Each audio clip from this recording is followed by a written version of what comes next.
News असल में होती क्या है? एक कुत्ते ने राह चलते इंसान को काटा, क्या ये खबर होनी चाहिए?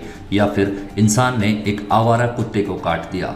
निश्चित तौर पर खबर है इंसान का कुत्ते को काटना। इसके अलावा हर न्यूज़ का एक दायरा भी होता है। कुत्ते ने इंसान को काटा, इस इंसिडेंट को आप उस गली मोहल्ले की चाय की दुकान पर सुन सकते हैं, लेकिन ये इस बात पर भी निर्भर करता है कि कुत्ते ने जिस इंसान को काटा है वो मुझ आप जैसा कोई आम इंसान है या फिर एक रसूखदार। हमारे देश की मीडिया न्यूज़ के इस पैटर्न को फॉलो करती है और हमारे यहाँ का दर्शक भी चटकारे लेकर इस तरह की न्यूज़ को एंजॉय करता है। पिछले कुछ दिनों में हमें दो खबरें देखने और सुनने को मिलती हैं, जिसमें से एक है गुजरात के एक पोर्ट से 3000 किलो ड्रग्स का बरामद होना और दूसरी है एक रेप पार्टी से बॉलीवुड के बड़े एक्टर के बेटे के गिरफ्तार होने की। अब इन दोनों में से किस खबर से आपको फ़र्क पड़ना चाहिए? शाहरुख खान के बेटे के किसी क्रूज में बैठकर अपने दोस्तों के साथ एक बड़े और महंगे नशे करने वाली पार्टी का हिस्सा होने की खबर से, जिसका आपसे कोई लेना देना ही नहीं है, क्योंकि शायद इस बात की उम्मीद बहुत कम है कि आपके घर पड़ोस का बच्चा उस कंपनी में जाकर बिगड़ जाए, या देश में इलीगल तरीके से घुस रही 3000 किलो की ड्रग्स का, जो शायद किसी न किसी वे में आपके घर, परिवार और पड़ोस के बच्चों को अपनी चपेट में ले सकती है। नमस्कार, आप डाकिया पोस्ट से जुड़ चुके हैं, जहां आप ही के सामने खुलता है खबर का लिफाफा। मेरा नाम है AHD।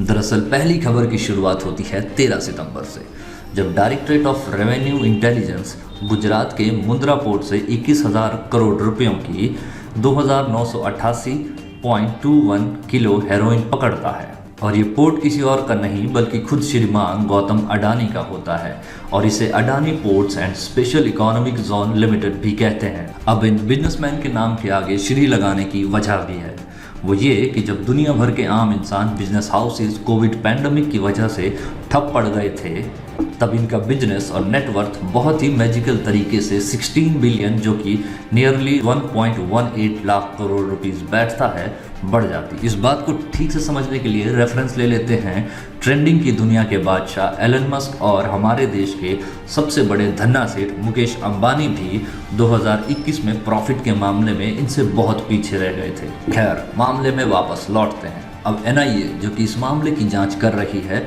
इन दिनों कई जगह पर छापेमारी कर चुकी है। चूंकि ये ड्रग्स अफगानिस्तान से आए थे, तो अडानी पोर्ट ने अफगानिस्तान, ईरान और पाकिस्तान से किसी भी तरह के सामान लाने और ले जाने पर रोक लगा दी है, जिस पर हाल ही में ईरान ने नाराज़गी जाहिर की है। इस मामले में देश से जुड़े कई लोगों की गिरफ्तारियां हो चुकी हैं, लेकिन इन सब इंटरनेशनल कनेक्शन और ड्रग माफिया के इन्वॉल्व होने के बावजूद मीडिया और लोगों का खून सूख रहा है उस आर्यन खान वाले क्रूज में मिले ड्रग्स का सच जानने में। अब जहां एक और शाहरुख खान के बेटे, जिन्हें जल्द ही शाहरुख किसी बड़ी फिल्म से पर्दे पर लॉन्च करने के चक्कर में होंगे, और करण जौहर जैसे बड़े डायरेक्टर, जो हुनर को इंसान के अंदर से खींच कर निकालने वाले जौहरी हैं, आर्यन खान को हाथों हाथ लेने के लिए तैयार बैठे हों, तो ऐसे में उनके इस प्लान की नारकोटिक्स कंट्रोल ब्यूरो ने फिलहाल तो मट्टी पलीत कर दी है। इस मामले में भी बहुत सारी गिरफ्तारियां हो चुकी हैं और 23 साल के आर्यन खान NCB कस्टडी से जुडिशियल कस्टडी होते हुए अब जेल में हैं। ब्रेकिंग खबरों की ऑक्सीजन पर जिंदा कुछ पत्रकार तो आर्यन खान का कैदी नंबर तक पता करवा लाए हैं एक्सक्लूसिवली आपके लिए।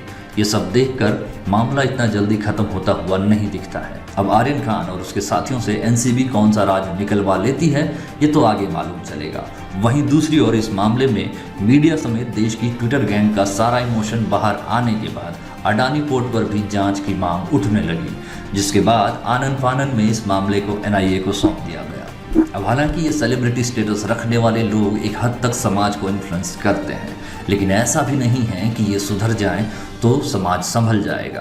क्यों हम बात नहीं करते उस सोर्स पर जो देश के कई इलाकों से ड्रग्स की सप्लाई करते हैं, या फिर अडानी जैसे पोर्ट पर कोई कार्यवाही या सवाल ही क्यों नहीं करते हैं? क्योंकि अगर सप्लाई नहीं होगी तो कंजम्पशन भी नहीं होगा। हमें बीमारी को ख़त्म करने की ज़रूरत है, बीमार को नहीं। और पिछले कुछ सालों में जिस तरह से सुशांत सिंह राजपूत की आत्महत्या के बाद लोगों ने बॉलीवुड को टारगेट करना शुरू किया है, उसके बाद से तो ऐसा लगता है कि एनसीबी ने वहां पर अपना डेरा बसा लिया है और बड़ी शिद्दत से ड्रग्स लेने वालों पर कार्यवाही करती जा रही है। लेकिन बड़े ड्रग्स माफिया पर एनसीबी की चुप्पी भी हम देख रहे हैं। वैसे मुंबई में लगी एनसीबी की टीम को गुजरात भेजा जाना चाहिए, क्या पता वहां से भी मीडिया के लिए कोई ब्रेकिंग न्यूज ले आए। लेकिन क्या हम नहीं जानते कि आज के दौर में देश में यूथ के अंदर ड्रग्स की लत कितनी बुरी तरह फैल गई है। आर्यन खान जैसे लोग तो साधन संपन्न हैं, करोड़ों रुपए खर्च कर सकते हैं अपनी इन बुरी आदतों पर, लेकिन हमारे ही देश में मिडिल क्लास और गरीब घरों में बच्चे इन ड्रग्स माफिया के चक्कर में फंसते जा रहे हैं और घरों के घर बर्बाद हो रहे हैं।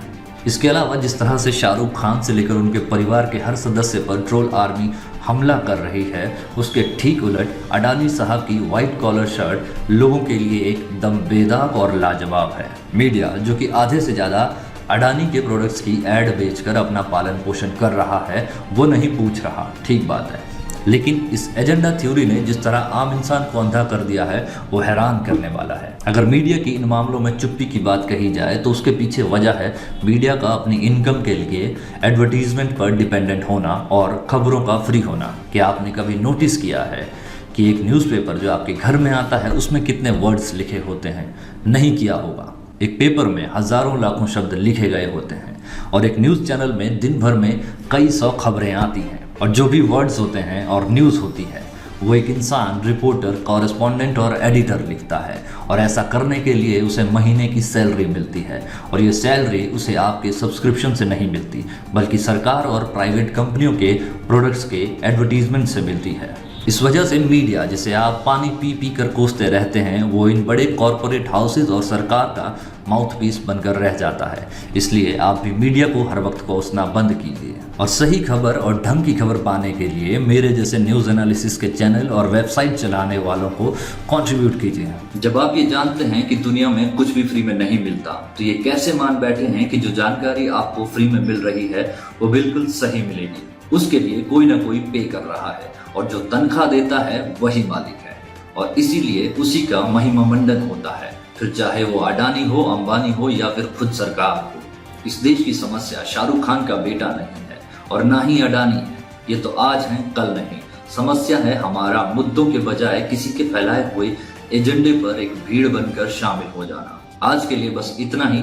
डाकिया पोस्ट में जुड़ने के लिए आपका धन्यवाद। हमने आज शुरुआत की है ताकि कल बेहतर हो सके। नमस्कार।